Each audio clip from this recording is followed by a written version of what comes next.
Madame, Monsieur, bonsoir et merci d'être sur Télé Africa pour ce rendez-vous de l'information. Magazine d'information 21h, le grand rendez-vous, c'est votre rendez-vous du mardi sur notre antenne, une émission dédiée aux sujets qui font l'actualité au Gabon. Et l'actualité reste dominée ces dernières heures par une affaire devenue virale, une vidéo, allais-je dire, sur les réseaux sociaux montrant Noureddine Bongo-Valentin, Ali Bongo Ondimba et Sylvia Bongo Ondimba échanger avec le procureur général près la cour d'appel judiciaire de Libreville, mais également la directrice générale de l'agence judiciaire de l'État et certains avocats qui avaient donc pris part à cette rencontre quelques jours avant le départ du Gabon de l'ancien président, son épouse et son fils.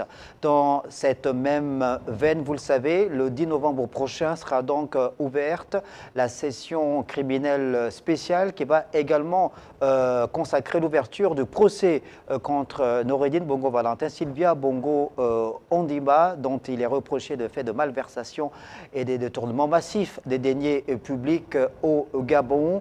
Les prévenus qui ont donc publiquement, via leur conseil, dit ne pas être présents lors de ce procès qui aura lieu donc à Libreville. Ce sera la première thématique de cette émission. On va s'interroger donc sur le timing en ce qui concerne donc la diffusion de cette vidéo sur les réseaux sociaux. Évidemment que l'affaire fait couler encre et salive. Les réactions sont nombreuses sur les réseaux sociaux, mais également dans les différentes rédactions, puisque les médias ont abondamment traité et continuent d'ailleurs de traiter cette forte actualité. On abordera également dans la deuxième thématique de l'émission, toujours en lien avec l'actualité, ce point de presse animé ce 3 novembre 2025 par le ministre en charge des relations avec les institutions de la République, François Ndo Obiang, qui a donc mis l'accent sur le réaménagement du calendrier institutionnel de la transition, en soulignant évidemment à la lumière de certaines dispositions de la Constitution de la République que les ministres ayant été élus députés lors des dernières élections, notamment les élections législatives, devraient donc déposer leur démission sur la table du président de la République, chef de l'État et chef du gouvernement. Et pour faire le point sur ces sujets qui font l'actualité au Gabon, j'ai le plaisir de recevoir sur le plateau Rufin Tutumba en sa qualité d'acteur politique. Monsieur Tutumba, bonsoir. Bonsoir. Je reçois également Félicien Rodrigue Mvou. Bonsoir, monsieur Mvou. Bonsoir. Et je reçois notre troisième invité, Marcel Libama, député de la transition et figure de premier plan de la société civile au Gabon. Monsieur Libama, bonsoir. Bonsoir. Merci beaucoup à tous les trois d'être autour de la table donc pour que nous mettions une fois de plus nos marqueurs sur ces sujets qui font l'actualité. On le sait, le 10 novembre prochain, ça avait été annoncé par le procureur général près la cour d'appel judiciaire de Libreville, Eddy Minant, l'ouverture d'une session criminelle spéciale avec au cœur de cette session criminelle, l'ouverture du procès contre Sylvia Bongo Ondimba et Noureddine Bongo Valentin.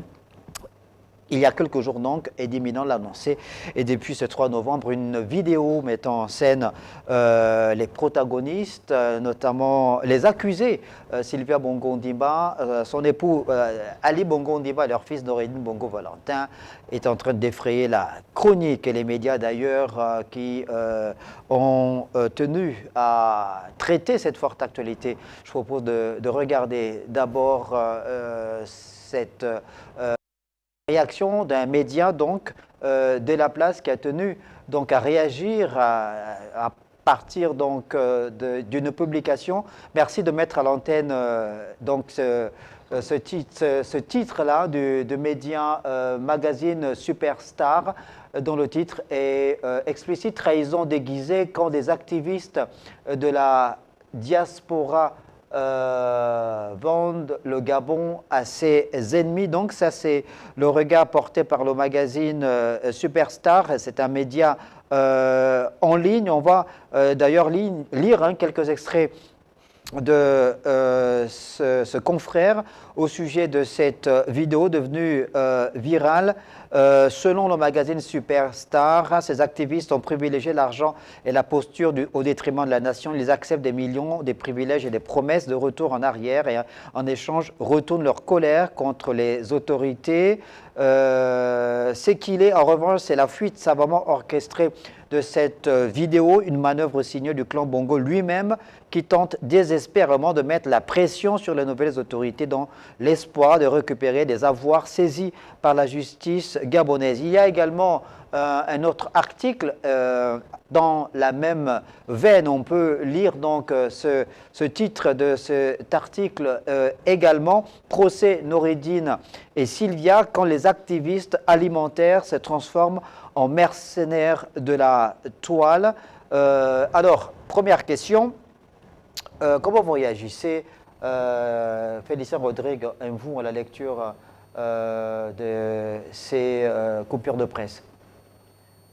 Bon, vous me permettez de pouvoir m'exprimer sur un sujet qui défraie la chronique, lui seulement parce qu'il s'agit d'un ancien président qui est mis en cause depuis le 30 août, sa femme, son fils, et cela va sans dire que le président de la transition à l'époque avait promis solennellement une audience publique. Enfin, quand je dis audience, ça veut dire qu'il devait passer par la case de jugement au niveau du tribunal. Et je pense qu'entre la volonté du président de faire en sorte qu'on puisse avoir une justice équitable pour pouvoir juger des faits qui sont reprochés à l'ancien président, son épouse et son fils, il y a eu certainement des interventions et des interventions de bon office tendant à faire en sorte qu'on puisse s'acheminer vers un arrangement. Lorsque je regarde la vidéo avec beaucoup de recul, je me dis que ça a été une forme d'arrangement et que les avocats, ceux de l'État et ceux de Omar Ali Bongo et son épouse, son fils, ont dû convenir d'un accord. Maintenant, est-ce que les termes de l'accord étaient profitables à l'une ou l'autre partie? Comme dans tout arrangement, comme dans tout accord, il peut y avoir des désaccords, surtout que le président s'est retrouvé hors du Gabon, donc dans l'impossibilité de pouvoir répondre aux faits qui lui sont reprochés. Donc voilà où nous en sommes, voilà la lecture réelle, voilà la lecture des faits qui fait en sorte qu'il serait difficile d'avoir un procès équitable dans la mesure où les principaux concernés ne sont pas là et que ces avocats ne vont pas être là, notamment la principale, Mme Bekale, qui a déjà dit qu'elle ne sera pas à ce prétoire. Donc à partir de ce moment, comment peut-on juger quelqu'un? Est-ce qu'on peut considérer justement cette posture comme une sorte de fuite en avant au regard de l'importance des charges qui pèsent sur ses clients? Non, je pense que c'est une manière pour elle de contester la procédure d'arrangement, étant donné qu'elle était... De quel arrangement vous parlez? Mais le fait qu'il se soit retrouvé hors du pays montre clairement qu'il y a eu une forme d'arrangement. Mais le conseil de Sylvia Bongo Ndima et de Noureddine Bongo Valentin n'a jamais dénoncé le fait que ses clients soient partis du Gabon. On rappelle quand même que dans les médias, dans la presse, elle a justifié la sortie sur la base des procès médicaux délivrés par les services compétents et qui ont été expertisés, contre-expertisés par l'hôpital militaire. Donc elle savait que ses clients allaient sortir du territoire. Bien sûr, c'était connu des avocats de Sylvia Bongo, d'Ali Bongo, mais surtout qu'il fallait, dans tout accord, il faut bien trouver un mobile. Et le mobile qui me paraît assez pertinent, c'est le mobile de l'évacuation sanitaire des concernés, des prévenus. Mais donc elle le savait. Oui, elle le savait. Mais donc à partir de ce moment, vous ne pouvez pas parler d'arrangement, puisqu'elle le savait elle-même, puisqu'elle l'a dit. Oui, elle a sollicité du gouvernement gabonais, de l'appareil judiciaire, justement, la libération à titre provisoire de ses clients parce qu'ils avaient, semble-t-il, un état de santé défectueux. Donc à partir de ce moment-là, vous ne parlez pas d'arrangement. Si on parle d'arrangement dans la mesure où on voit que lorsque vous voyez le procureur général... Arrangement au bénéfice de qui?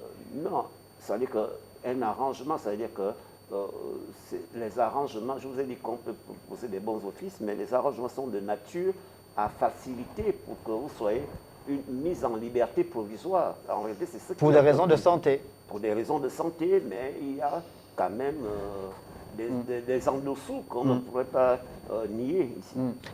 Marcel Libama, vous avez également regardé cette vidéo qui circule sur les réseaux sociaux, qui est abondamment commentée à la fois par les populations, dans les salons feutrés aussi, dans les rédactions, puisque les journalistes traitent cette actualité, ou toutes les actualités d'ailleurs, les informations au quotidien. Les mises en cause, Sylvia Bongo Ondimba et Norine Bongo Valentin, ont été dans les geôles de la prison centrale de Libreville pendant plus d'une année, arrêtés au lendemain du coup de libération, coup d'État du 30 août 2023. Lors de ce coup de libération, il y a eu la saisine de plusieurs milliards de francs CFA. Ça a été un Mondovision diffusé dans le monde entier, puisque tout le monde a vu. Il aurait reproché des charges qui sont lourdes, corruption, malversation financière. Comment vous, en tant qu'acteur de la société civile, vous réagissez par rapport à ce qui se passe aujourd'hui? Bien, mais on dit chez nous que la forme trahit le fond. La justice est rendue au nom du peuple gabonais. Donc, cette vidéo ne peut que exprimer l'indignation du peuple gabonais. Parce que les institutions de la République ont des limites auxquelles ils ne devraient pas franchir. Il y a des lignes rouges. Les plus hauts magistrats de notre pays se déplacer dans un domicile privé pour notifier à un accusé, pour aller commenter une décision de justice, c'est du jamais vu. Parce qu'ici, là, ça remet en cause l'impartialité de notre justice. Celui qui vous parle est une victime du système d'Ali. On rappelle quand même, non, vous allez terminer, Oui. On rappelle qu'on parle d'un ancien président de la République qui a dirigé le Gabon pendant 14 ans, que son épouse et son fils avaient donc été incarcérés et qu'il disait ne partir de Gabon qu'avec son épouse et son fils. Donc, il jouissait de ce statut d'ancien président de la République. Ce n'était pas un citoyen lambda qui a vu le déplacement de l'appareil judiciaire jusque dans sa maison. Le Comité pour la transition et la restauration des institutions, le CTRI, avait mis le cadre qui protégeait l'ancien président Ali Bongo Ondimba. Et ça, les Gabonais ont salué le fait que l'ancien président n'ait pas subi des brimades de la part de ceux qui avaient pris le pouvoir. Vous êtes dans le fond. Je suis d'accord avec vous. Mais vous savez que même au tribunal, si on n'a pas encore réglé le fond du problème, on ne peut pas aller au jugement au fond. Donc il faut d'abord qu'on s'arrête sur la forme.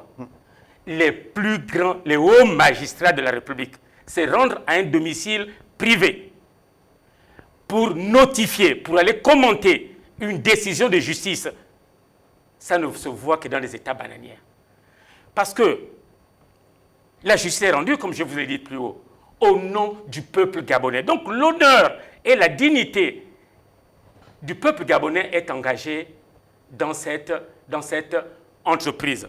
Vous avez peut-être lu dans ces mêmes médias le commentaire qui a été fait par mes camarades magistrats, représentés par le président du tribunal. Regardez, les mots sont pas tendres. Le président du SINAMAG. Le SINAMAG. Il dit ceci. Cette vidéo, à elle seule, révèle au peuple gabonais l'origine des maux de notre justice, ainsi que le visage éhonté du ver qui est dans la pomme. Les fondements de notre République ont été honnis. L'honneur et la dignité de tout un peuple écorché. Nous pouvons il termine en disant « Nous pouvons proposer un meilleur tableau de notre justice. Il suffit des bons hommes pour la représenter. » Mais figurez-vous qu'ils aillent dire là-bas que c'est le président qui nous envoie. Or, le président, on doit le protéger. Ces gens-là devaient être des fusibles pour le chef de l'État. Même si vous êtes magistrat. Je parle de la séparation des pouvoirs. Vous savez que moi, j'ai voté non pour cette constitution. C'était pour cette raison. Parce que Jean-Rémy Yama, Marcel Ibama, Geoffroy Fumboula, Lionel Ngonga, Jean-Valentin Leyama, c'était un certain nombre de députés et de sénateurs. C'était pour nous la clé de voûte. Il fallait la séparation de pouvoir. Donc, allez mêler le nom du président de la République dans de telles affaires. Vous ne mesurez pas la gravité. Est-ce qu'eux, en tant que procureur de la République, investis du pouvoir judiciaire, est-ce qu'ils ne pouvaient pas s'auto-saisir? Est-ce qu'il faut que ce soit le président qui les amène? Est-ce qu'ils ont la preuve même que ce soit le président? Donc, mêler le nom du président. Là-dedans, c'est d'une extrême gravité. Les procureurs devaient avoir l'indépendance de poursuite. Ils n'ont pas besoin de s'exprimer au nom du chef de l'État. Et même si le chef d'État les avait envoyés, ils avaient l'obligation du chef de l'État. Ce n'est pas dans nos cordes. D'accord. La Constitution, le droit ne le permet pas. D'accord. Rufin Toutoumamba, quelle lecture, vous, en tant qu'acteur politique, vous faites de cette actualité? Bon, moi je m'interroge sur d'abord la sincérité de cette vidéo, sur son authenticité. Parce que nous spéculons, et à regarder l'agenda, le timing de diffusion, ça prouve qu'il y a derrière un projet bien articulé. C'est pour cette raison que... on précise également que depuis la sortie du territoire, donc la sortie du Gabon d'Ali Bongo Ondimba, de son épouse Sylvia Bongo Ondimba et de leur fils Noureddine Bongo Ondimba, ce sont des extraits de vidéos qui sont régulièrement diffusés sur les réseaux sociaux via certains activistes. C'est-à-dire que c'est volontairement que ces vidéos sont mises à la disposition de ceux qui les diffusent. Bien entendu, il y a un projet de chantage qui est derrière. Ce projet consiste simplement à faire reculer les institutions de la République sur des faits qui sont avérés. Il s'agit de faits de détournement, il s'agit de faits de concussion, il s'agit de faits de blanchiment, il s'agit de faits d'usurpation d'identité. Il faut préciser que le chef de l'État, Ali Bongo Ondimba, n'est pas poursuivi dans cette affaire. Sont poursuivis Sylvia Bongo et son fils. Et si on va au fond dans cette vidéo, on comprend qu'il y a une machination. Parce qu'on a un niveau de responsabilité, il y a des méthodes qu'on n'emploie pas. Machination de la part de Machination de la part de l'ancien régime, donc de Sylvia et son fils qui était aux commandes de la République. Parce que c'est de ça qu'il s'agit. Bon, vous savez, il y a, dans la pratique du pouvoir, il y a une partie visible et une partie invisible. Mais la partie invisible doit sécuriser les institutions. Et les institutions, on ne les sécurise pas avec du fromage ou du camembert dans la bouche. C'est avec la force. Et on appelle ça la violence d'État. Donc, il faut aller au fond. Mais il s'agit de qui exactement? Il s'agit de 14 ans de gestion calamiteuse de notre pays. Il s'agit de 14 ans de détournement de fonds. Donc moi, je comprends que on s'arrête sur les éléments de droit, qu'on revendique le principe de la République, mais je voudrais quand même interroger la conscience collective. Parce que j'ai l'impression qu'on est en 1973 à Stockholm, où au cours d'un braquage, on avait pris en otage des personnes qui ont après développé de la sympathie, de l'empathie, le fameux syndrome de Stockholm. Donc moi j'ai l'impression qu'on assiste à un syndrome de Libreville du Gabon, où les gens ont oublié, où la population a oublié, où certains activistes ont oublié, mais enfin, il s'agit de quoi exactement? Moi je pense que ceux qui dénoncent, Marcel Libama le disait tout à l'heure, parlait du problème de la forme. Est-ce que vous pensez qu'au niveau de la forme, il y a eu des limites graves, atteintes à l'indépendance de l'appareil judiciaire? Je pense que ce qui est grave, c'est effectivement la technique d'enregistrement de cette vidéo. C'est ce qui est grave. Parce que... Non, ce qui est grave, c'est la présence de hauts magistrats dans un domicile privé. Ce n'est pas l'enregistrer. Monsieur Libama. Non, l'enregistrement, c'est un acte individuel. Le procureur de la République, c'est un acte quand même institutionnel. Permettez-moi de développer l'état des mécanismes pour sortir de certaines situations. Et il s'agit de la sécurité de l'État. Il s'agit de prendre une décision Qui doit veiller à cette importante. sécurité? Les institutions, qui sont incarnées par le chef de l'État, qui est la clé de voûte des institutions. Et donc le chef de l'État doit prendre des décisions des décisions d'abord, premièrement, qui sécurisent l'État, donc ses compatriotes, la sécurité nationale, des décisions qui garantissent les intérêts de l'État. Et si ces intérêts-là sont au-dessus, mais l'État a des mécanismes. Bon, on va écouter Félicien Rodriguez-Ngo, oui. Le problème, c'est que j'essaie de comprendre mes deux interlocuteurs. Non, le problème, c'est que je vous ai dit que dans ce dossier, ça ressemble un peu à un dossier politique parce que... Il est politique? Ça ressemble, c'est pourquoi je dis ça. Il est politique? C'est pourquoi je dis ça ressemble. Donc, parce que... Quand vous dites que c'est un dossier politique, ça veut dire que pour vous, les charges qui pèsent sur Ali, bon, enfin, c'est un règlement de compte, autrement dit, ce que vous voulez dire. Non, non, c'est pas ce que je dis. Non, attendez, je pose la question. Je dis. Mais en quoi il est politique? Non, il est politique dans la mesure où, vous voyez bien dans la vidéo, on ne cite en aucun moment une procédure judiciaire. Le garde des Sceaux, tous ceux qui interviennent disent, le président nous a expressément demandé. Or, il y a une garde de Sceaux qui s'occupe de la justice dans ce pays. Est-ce que quand la directrice générale de l'agence judiciaire de l'État, quand on écoute la vidéo aussi, c'est une vidéo évidemment qui a été authentifiée, le dit, est-ce qu'elle parle du président de la République? Est-ce qu'il y a eu une erreur de sa part? Est-ce qu'elle parle du président du Conseil supérieur de la magistrature? Elle parle, on écoute à deux reprises deux magistrats parler du président jusqu'à intimer à dire que le président a dit qu'il faut que l'affaire soit réglée d'ici midi. À partir de ce moment, le garde des Sceaux devait être informé à quel moment? Puisque si c'est de la responsabilité, parce qu'il y a la hiérarchisation, l'administration, elle est hiérarchisée. C'est le garde des Sceaux qui informe le président de la position que le parquet a pu avoir face à un chef d'État. Et c'est le président qui décide en dernier ressort. Parce que vous allez voir en regardant bien la vidéo. Mais quand le président se retrouve dehors, l'ancien président en Angola, mais on voit que c'est l'État angolais qui communique. Donc on voit bien que les hautes autorités gabonaises, en dehors peut-être du président, qui a personnellement managé le dossier, se retrouve, le peuple gabonais à Yuri se retrouve que mais notre ancien chef d'État qui devait répondre des chefs d'accusation qui lui sont reprochés, comment se fait-il que se retrouve en Angola et c'est un avion angolais qui est venu le chercher, lui, sa femme et son fils. Donc on peut se poser une question pour savoir que lorsqu'on a un peu d'analyse, on peut se dire ça sent des arrangements. Je prends un cas de figure. Moi, personnellement, dans un passé récent, nous avons eu à porter plainte à Nourini Bongo pour corruption, association de malfaiteurs, détournement, blanchiment. Et à quelle époque? Avant le coup bien sûr, vous vous souvenez, avant le coup de la libération. Oui.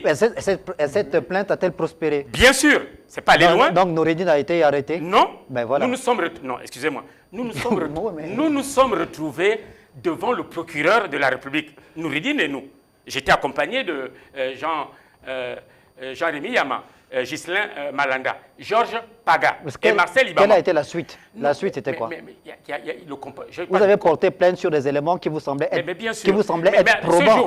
Ce jour-là, vous savez que dans cette vidéo-là, le président Ali Bongo a même ridiculisé les magistrats qui étaient là. Non, mais je vous pose la question. Oui. Lorsque vous avez porté plainte, c'était pourquoi d'abord? C'était quoi l'objet de la plainte? Mais c'est pour corruption. Corruption. Parce qu'on avait vu qu'il avait il avait un poste à la présidence qui était coordonnateur général des affaires présidentielles. Oui. Et nous avons vu qu'il a un certain nombre d'investissements sur la place de France ville. Vous savez que la corruption, c'est sur le soupçon. De quel avait été le rendu de la justice? Mais non, je vous dis, la poursuite de la justice.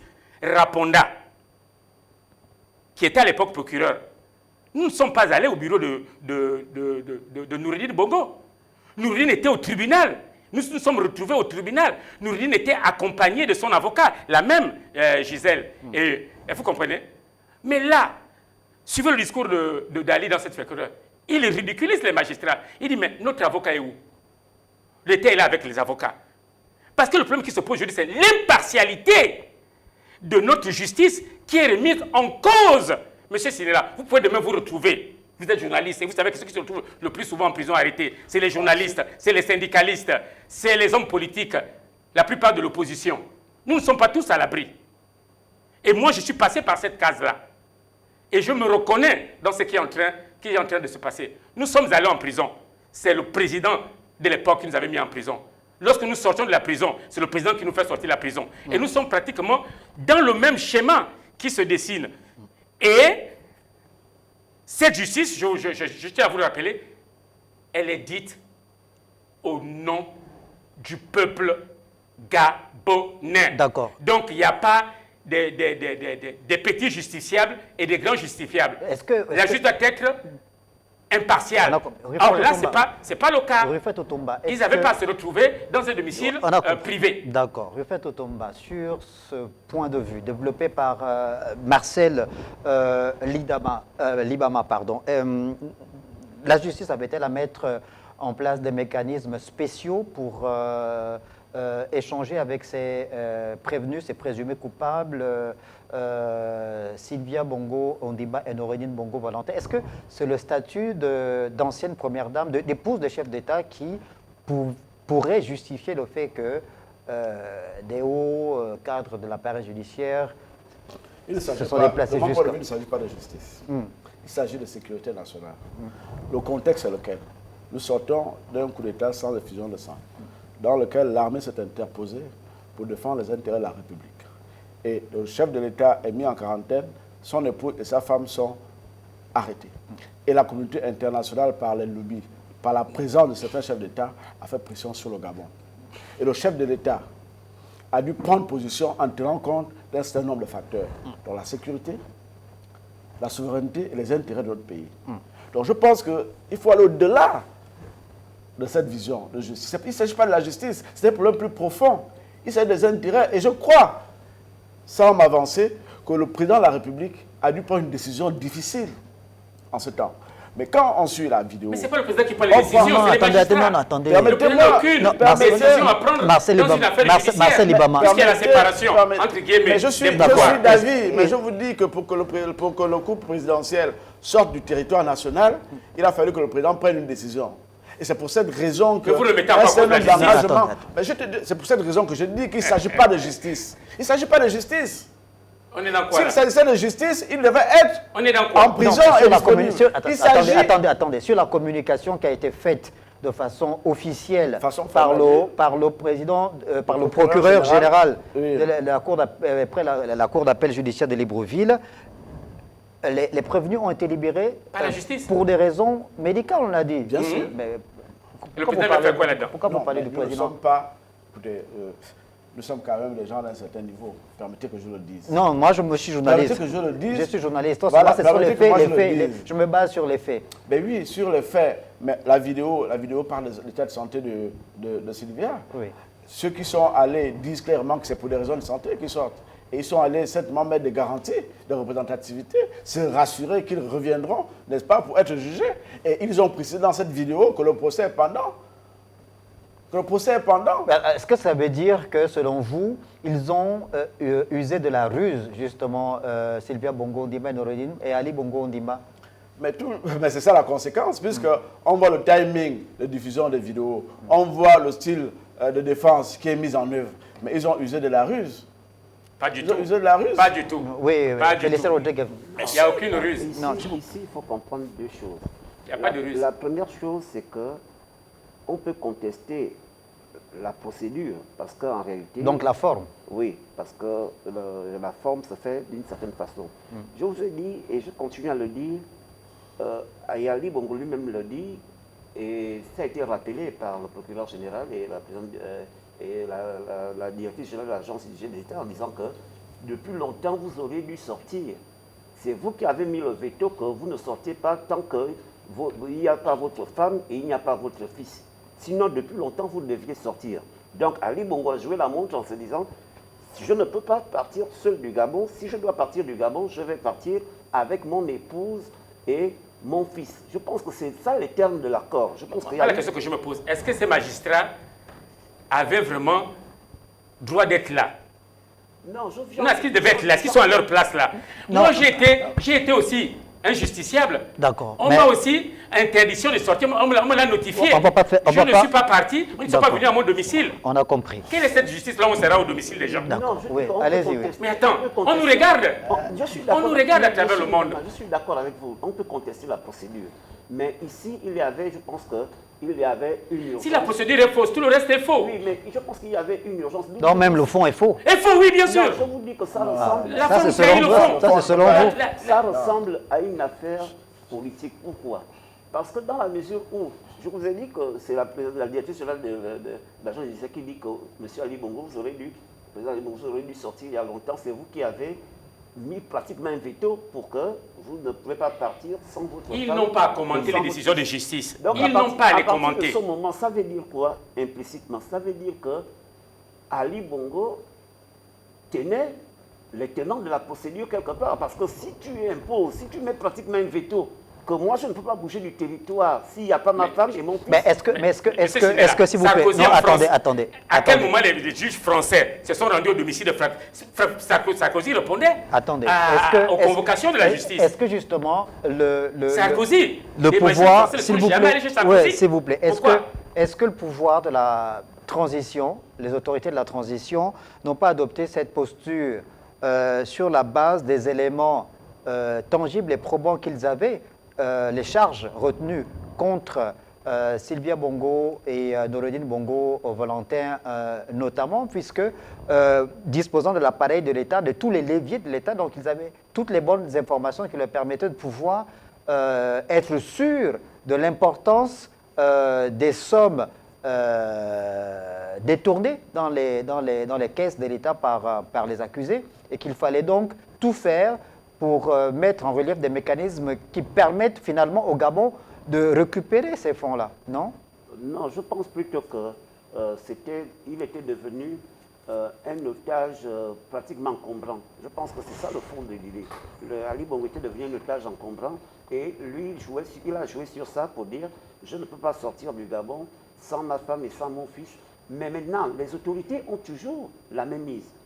C'est bien Brice Clotaire Oligui qui dirige le pays aujourd'hui. Donc, il peut, si la volonté politique s'exprime, faire tenir le procès qui aura lieu le 10 et le valider par coutumance. Donc moi je dis, au niveau de la force, ils ont tous les pouvoirs.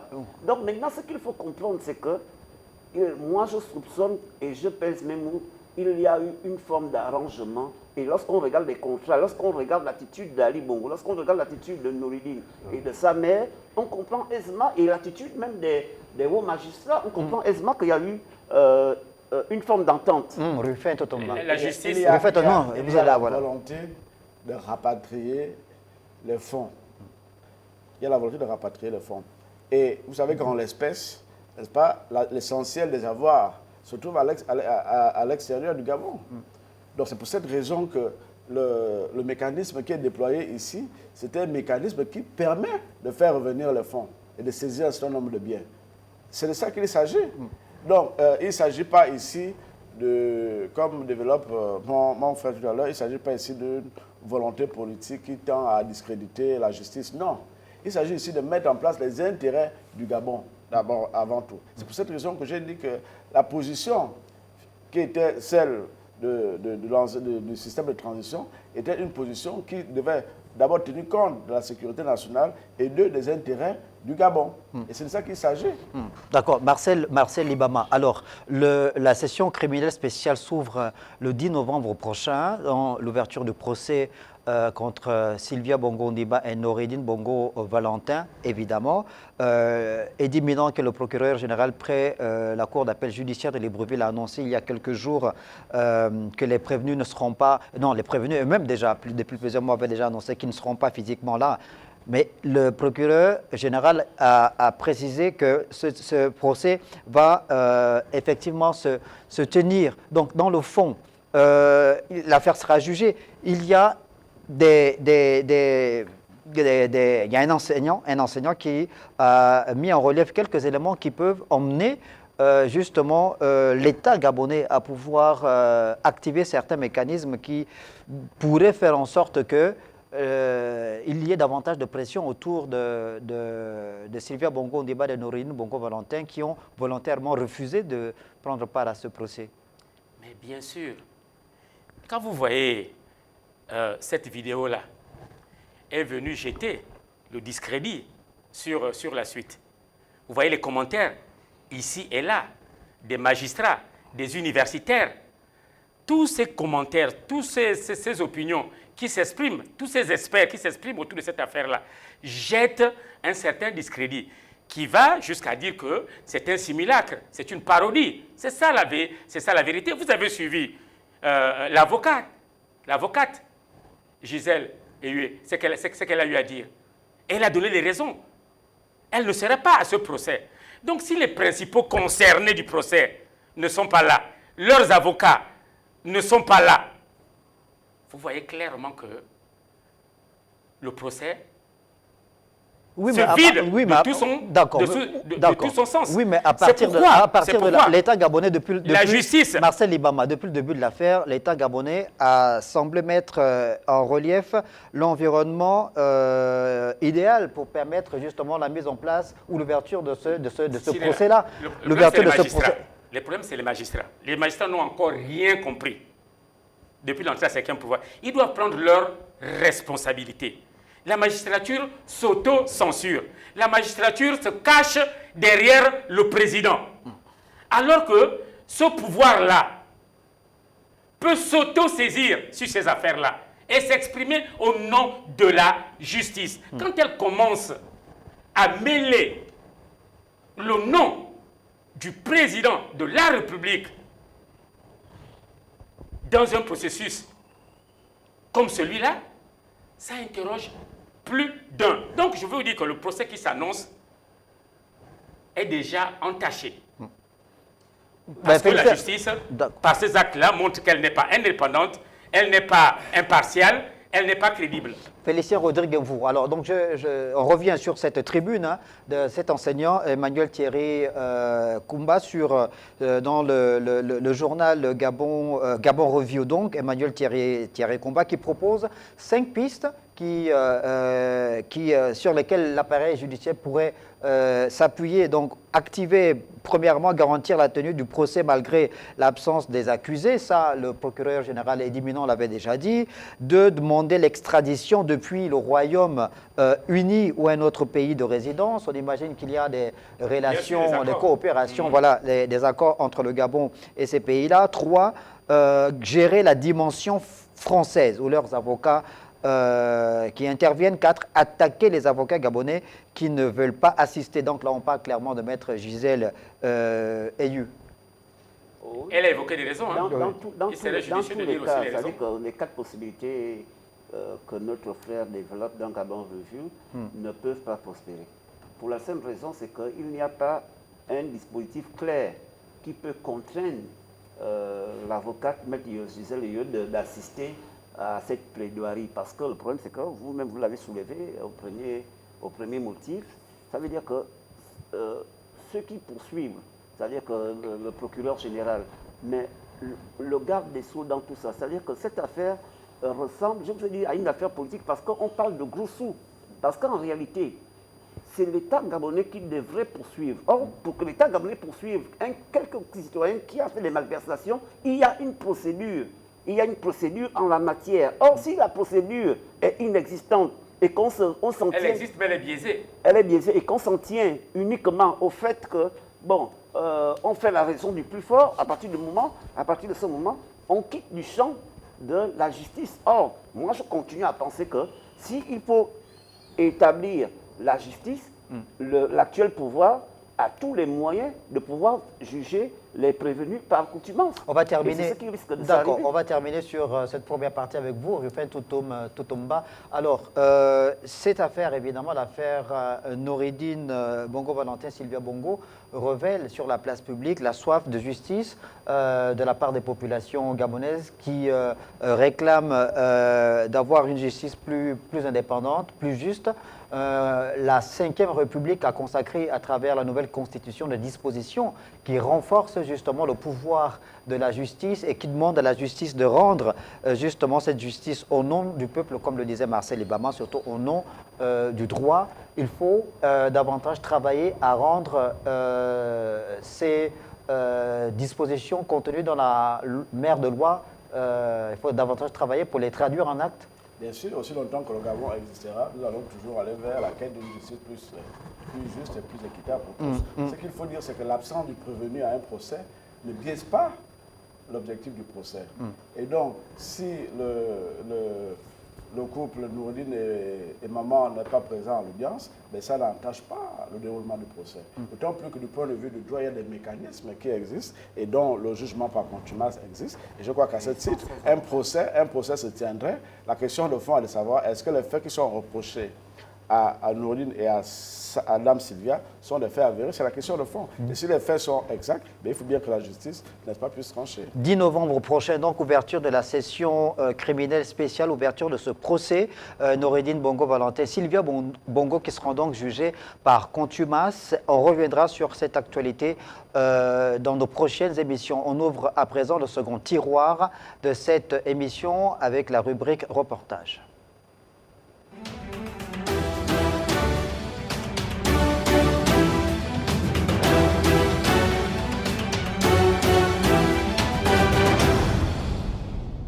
Et le reportage, c'est cette déclaration lue ce 3 novembre 2025 par le ministre en charge des relations avec les institutions de la République et le Parlement, François Ndong-Obiang, qui a donc mis le marqueur sur les principales dates consacrées au réaménagement du calendrier institutionnel de la transition. On l'écoute.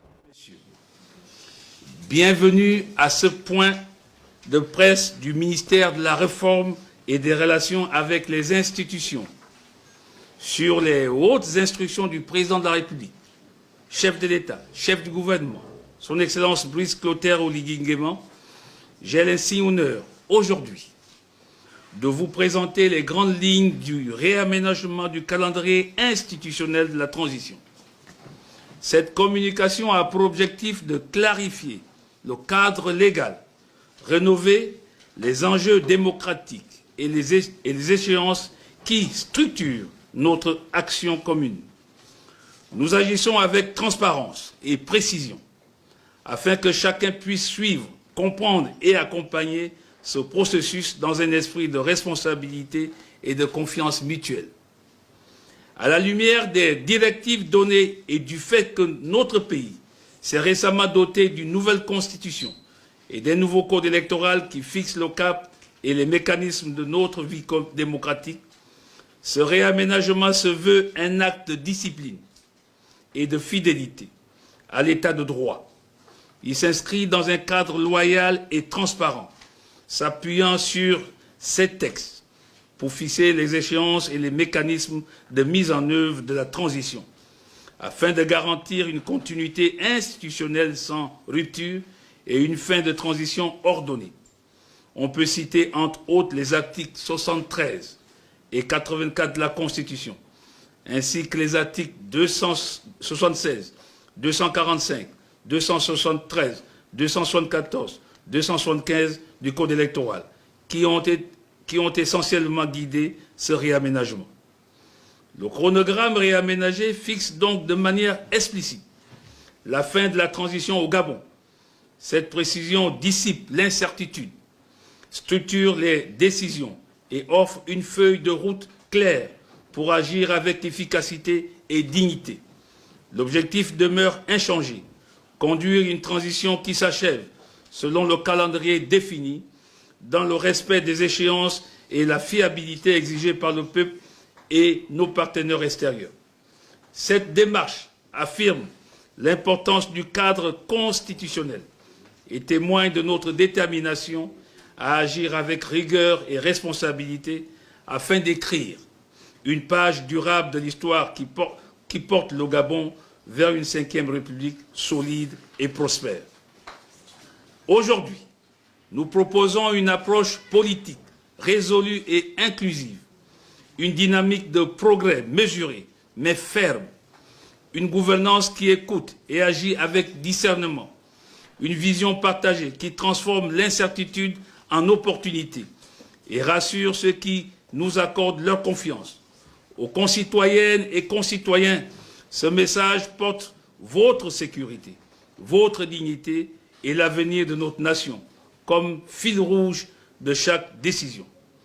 Aux partenaires nationaux et internationaux, nous réaffirmons notre détermination à bâtir ensemble une architecture institutionnelle robuste, crédible et efficiente, fondée sur le cadre rénové de notre législation. Le calendrier réaménagé se présente ainsi qu'il suit. 8 novembre 2025, élection premier tour des sénateurs. 11 novembre 2025, élection des maires et leurs adjoints pour les communes sans arrondissement, ainsi que les présidents des conseils départementaux et leurs adjoints. Le 16 novembre 2025, élection des maires et leurs adjoints pour les communes disposant d'arrondissement. Le 17 novembre 2025, mise en place du bureau de l'Assemblée nationale. Le 23 novembre 2025, élection des maires d'arrondissement et leurs adjoints. Le 25 novembre 2025, élection deuxième tour des sénateurs. Du 13 au 16 décembre 2025, mise en place du collège des conseillers du Conseil économique, social, environnemental et culturel. Le 19 décembre 2025, mise en place du bureau du Conseil économique, social, environnemental et culturel. Le 22 décembre 2025, session extraordinaire du Conseil supérieur de la magistrature. Le 24 décembre 2025, mise en place du bureau du Sénat. Le 26 décembre 2025, mise en place et élection du président de la Cour constitutionnelle. Le 30 décembre 2025, prestation de serment des membres de la Cour constitutionnelle. Par ailleurs, et conformément à l'article 73 de la Constitution gabonaise, les fonctions de membres du gouvernement sont incompatibles avec l'exercice des mandats parlementaires. Les ministres concernés doivent, à partir de la publication officielle, déposer leur démission auprès du président de la République, chef de l'État, chef du gouvernement, et ce avant l'installation du bureau du Parlement auquel ils sont membres. Mesdames et messieurs, comme vous pouvez le remarquer, l'essentiel du chronogramme de la transition est bien maintenu et s'achèvera à la fin du mois de décembre 2025, conformément à l'engagement solennel du président de la République, chef de l'État, chef du gouvernement, son Excellence Brice Clotaire Oligui Nguema, à qui nous rendons un hommage sincère, car la parole donnée est une dette que l'on paie avec son honneur. Je vous remercie. C'était donc là le propos du ministre en charge des relations avec le Parlement, les institutions, François Ndorobian. Félicien Rodrigue, vous, c'était un réaménagement du chronogramme de la transition qui s'avérait être finalement indispensable. Oui, ça s'avérait être indispensable dans la mesure où ça apporte quelques correctifs dus aux exigences de certaines dispositions de la loi électorale et de la Constitution, parce que ce réaménagement est rendu possible par le fait qu'on a prévu dans la Constitution des dispositions transitoires finales qui permettent que lorsqu'un problème se pose, on peut en cours de route le rectifier, et c'est ce qui a valu un peu le réaménagement. Mais toujours est-il qu'il a soulevé un grand problème vers la fin, celui effectivement que les membres du gouvernement qui sont élus ne peuvent pas exercer deux mandats, ne peuvent pas exercer deux fonctions en même moment. Ils ont été élus comme députés, donc ils ne peuvent pas aller le 17 en étant ministre et en même temps député, donc c'est incompatible par rapport aux dispositions de la nouvelle Constitution. Donc ils vont devoir démissionner pour qu'ils aillent d'abord prendre leur casquette de député de la Ve République, et à travers ça, et maintenant, ils exercent, et maintenant, si le président de la République a besoin d'eux, il pourra éventuellement les reprendre, il pourra éventuellement les nommer. Donc, c'est un exercice qui tend en réalité à faire en sorte que le président reprenne la main. Ça veut dire qu'au début de la transition, il a ouvert à tout le monde. Aujourd'hui, c'est lui qui va choisir qui il veut pour rentrer au gouvernement. Marcel Libama,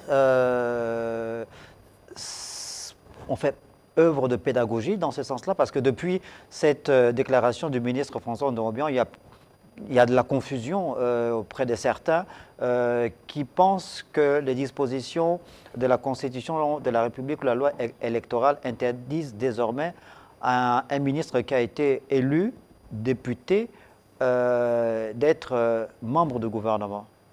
Bon, voilà, moi d'abord, une bonne partie de son intervention, je ne vois ni la pertinence ni l'utilité. Nous sommes sous un régime présidentiel. Et un ministre élu n'est pas obligé de démissionner. C'est un ministre qui a perdu l'élection, qui est, sur le plan de l'élégance démocratique, de démissionner. Il peut simplement suspendre sa participation au Parlement et laisser place à son député suppléant.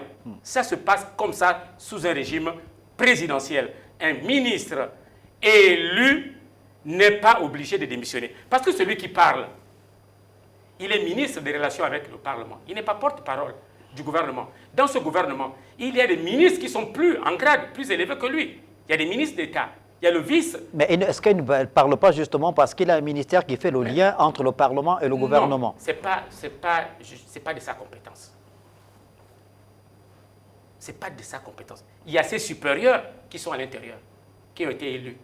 Et ce n'est pas à lui de venir dire qu'ils n'ont qu'à démissionner.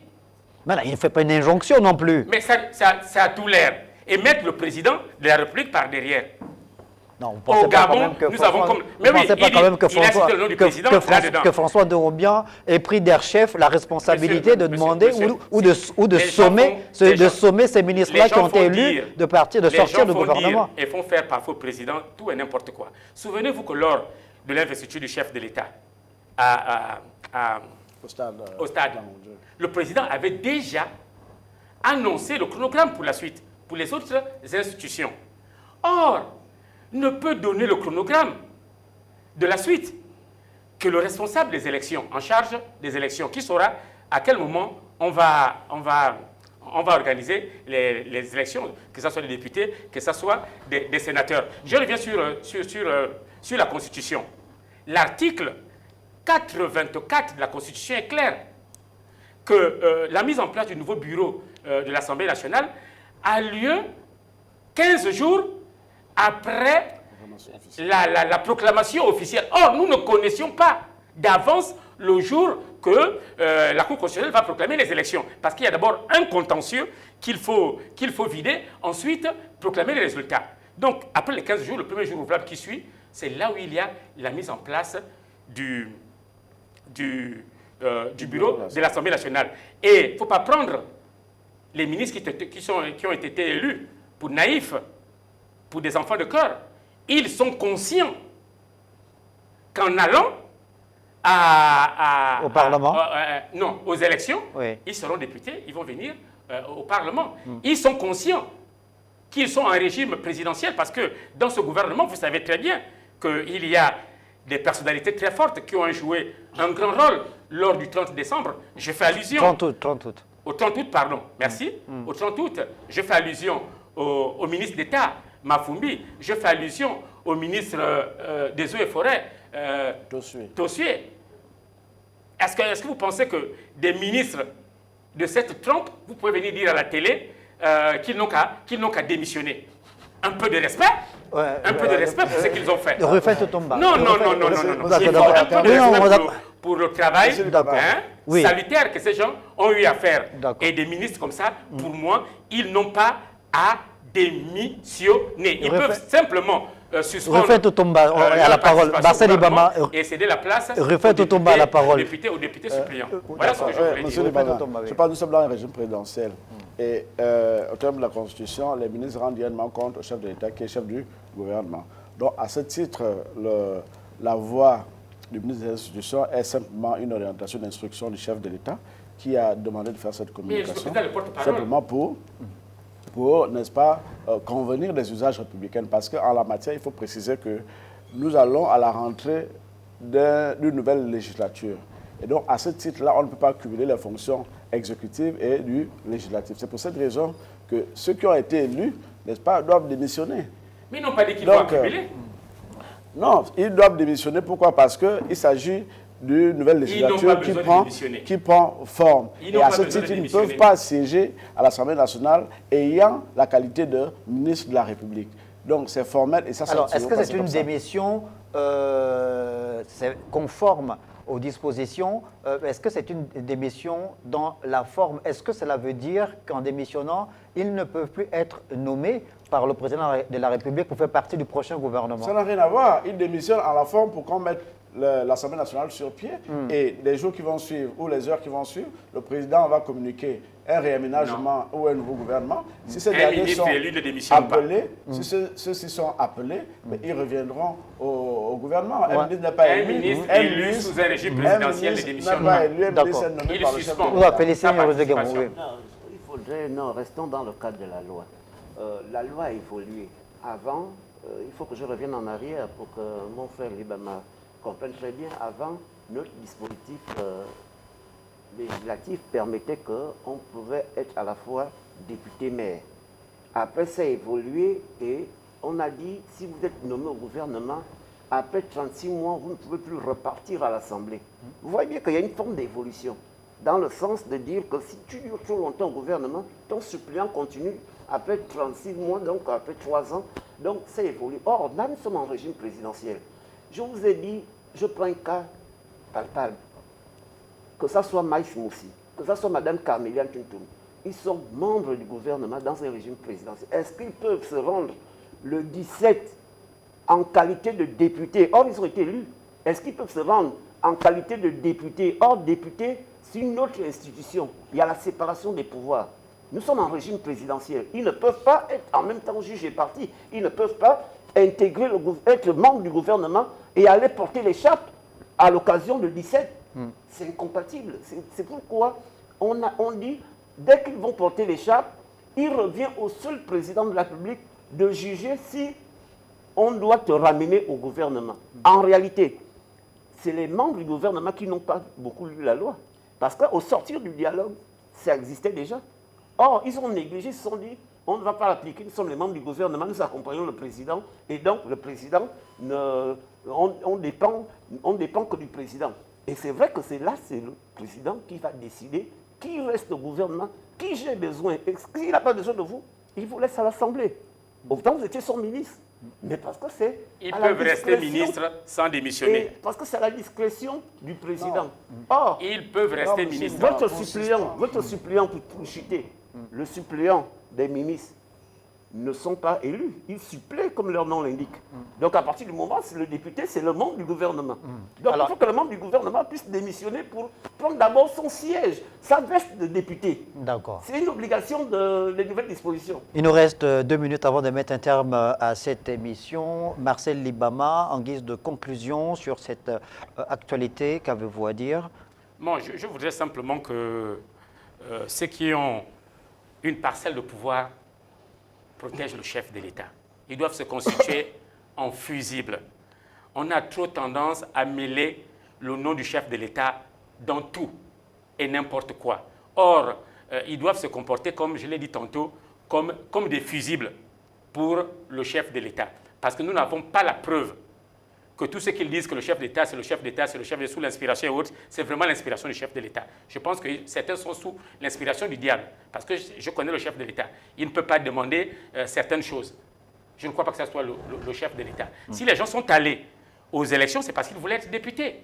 Ce n'est pas le chef de l'État qui les a envoyés pour être députés. Donc ils sont libres de démissionner, mais vouloir leur demander de démissionner à la télévision, je trouve que c'est inélégant. Ils sont tous dans le même gouvernement. Il faut le dire dans le conseil interministériel, dire à ses collègues que démissionner, que de venir le faire, c'est donner un spectacle à la télévision. Donc je ne vois ni la pertinence, ni l'utilité de faire de telles communications qui n'honorent pas le chef de l'État. Merci Marcel Libama. Félicien Rodrigue, vous pour votre conclusion. Non, la conclusion, elle est simple.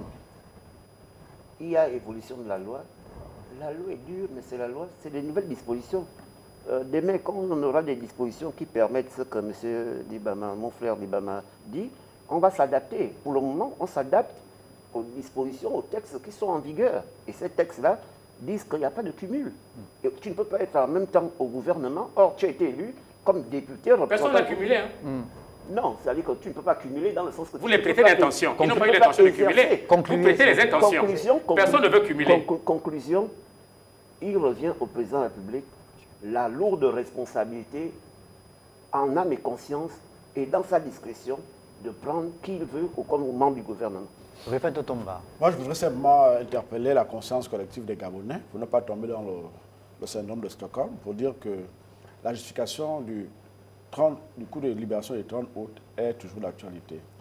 Et que c'est simplement parce que le Gabon traversait une période difficile qu'il y a eu l'avènement du 30 août. Donc, il faut qu'on s'inscrive dans une logique de dépassement de soi et de ne pas rester dans l'émotion. Qu'à juste titre, le procès du 10 août sera un procès juste et équitable. Le 10 novembre 2026 sera un procès juste et équitable. Et qu'il faut s'inscrire, n'est-ce pas, dans l'avenir. Et l'avenir, c'est en faisant en sorte que la 5e République soit une république juste équitable. Comment tu parlais juste équitable. Merci beaucoup à tous les trois d'être passés autour de la table pour prendre part à cette émission consacrée aux sujets qui font l'actualité dans notre pays. Merci à Marcel Libama, à vous, Félicien Rodrigue, et à vous également, Rufin Totomba. Ainsi se referme cette émission, 21h, le grand rendez-vous. Merci de nous avoir regardés. Oui, vous avez conclu. Merci beaucoup de nous avoir regardés. Bonne suite des programmes sur Télé Africain.